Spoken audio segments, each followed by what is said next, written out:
নমস্কাৰ আপোনালোক সকলোকে মোৰ ইউটিউব চেনেল আসাম এক্সাম কৰ্ণাৰলৈ স্বাগতম জনাইছোঁ। ডিব্ৰুগড় ইউনিভাৰ্চিটিৰ যি UG এডমিশ্যন আছিল বা FY IGP এডমিশ্যন আছিল সেই বিষয়ে তেওঁলোকে নটিচ জাৰি কৰিছে।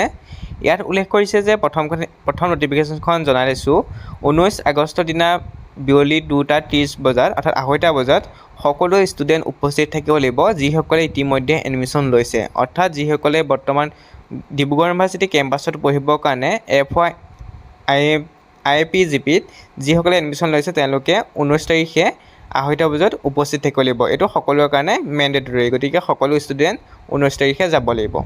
তাৰপিছত কৈছে যিসকল কেণ্ডিডেটে এতিয়াও এডমিশ্যন লোৱা নাই বা এডমিশ্যন পোৱা নাই ডিব্ৰুগড় ইউনিভাৰ্চিটি কেম্পাছত, তেওঁলোকে 19 তাৰিখে স্পট এডমিশ্যন ল'ব পাৰিব। অকল CUET কাৰণেহে দিছে, নন CUET কাৰণে দিয়া নাই। গতিকে আপোনালোকে যিসকলে CUETৰ অধীনত আপোনালোকৰ পৰীক্ষা দিছিলে CUET, তেওঁলোকে ডিব্ৰুগড় ইউনিভাৰ্চিটি কেম্পাছত যদি এডমিশ্যন ল'ব বিচাৰে তেতিয়াহ'লে আপোনালোকে স্পট এডমিশ্যন ল'ব পাৰিব।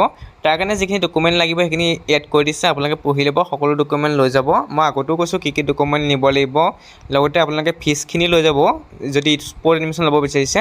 ফিজ ষ্ট্ৰাকচাৰটো আপোনালোকে ডিব্ৰুগড় ইউনিভাৰ্চিটি ৱেবছাইটতে পাই যাব, আপোনালোকে FY IGP যিটো ৱেবছাইট আছে তাতে পাই যাব।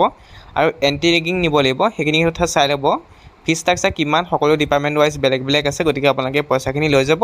যদি ফ্ৰীকৈ এডমিশ্যন ল'ব বিচাৰে তেতিয়াহ'লে ইনকম চাৰ্টিফিকেট নহ'লে আপোনালোকে ৰেচন কাৰ্ড লৈ যাব লাগিব লগত। আৰু আপোনালোকে পে'মেণ্ট দিলে অনলাইন দিব লাগিব নহ'লে অফলাইন দিব লাগিব। আধা অনলাইন বা আধা অফলাইন দিলে আপোনালোকৰ পে'মেণ্ট একচেপ্ট কৰা নহ'ব বুলি তেওঁলোকে উল্লেখ কৰিছে। গতিকে আপোনালোকে 19 তাৰিখে যাব লাগিব।